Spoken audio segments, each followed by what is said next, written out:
yourself and record yourself? Oh yeah. Where do you see over the years as you've used video, like how do you use this more strategically and in specific areas, or do you still try to get as much of the information and select the pieces to use? Well, first off, in the book Better Conversations, we talk about using video to record your conversations. And we say it's really important professionally and personally. In fact, I would argue that to look at the way you communicate is one of the 2 or 3 most powerful things you can do to improve the quality of your life. So, I mean, knowing what your calling is, or however you want to describe that, doing that, I suppose, living healthily. Right. There's some ethical things, I suppose, about, how you make, being honest and living with integrity, but still, if you wanted to pick a simple thing to dramatically improve the quality of your life, start to really use video to record the way you communicate.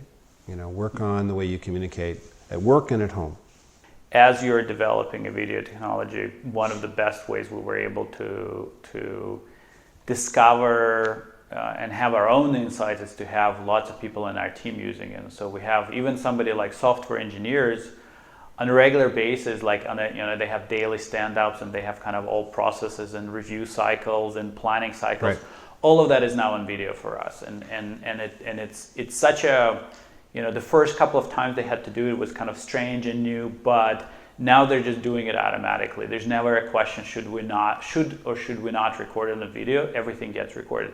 And as you mentioned, not everything gets reviewed, and that's okay, because if necessary, you can go back and reference it. So some of the interesting examples, like a lot of our quarterly sales meetings, we record on video, and then when new people join, they can go back and they can watch, like, well, what was discussed last time? What was the language that was used? What are the hot buttons and problems our customers are experiencing? Right. I wish some of the customer support calls can be done on video, because that would be very informative to our design team, to our marketing team, to everyone in the company. What are the customers are experiencing? We do have a lot of conversations and different people are connected, but bringing more into that conversation and just seeing how people react to some of the things that we're working hard on is very helpful.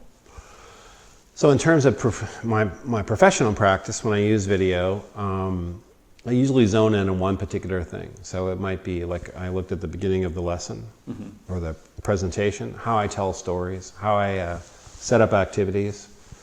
And I don't really, because I present all day, I don't really usually look at the whole day video. I have a section I want to focus on.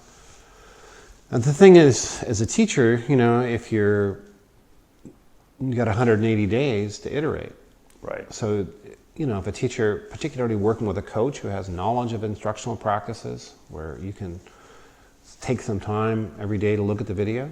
Now, I know if you're coaching football and you're taking a graduate course, it's pretty hard to find the time. But if you really want to get good at what you do, and most people do, I think video is a pretty powerful way to do it.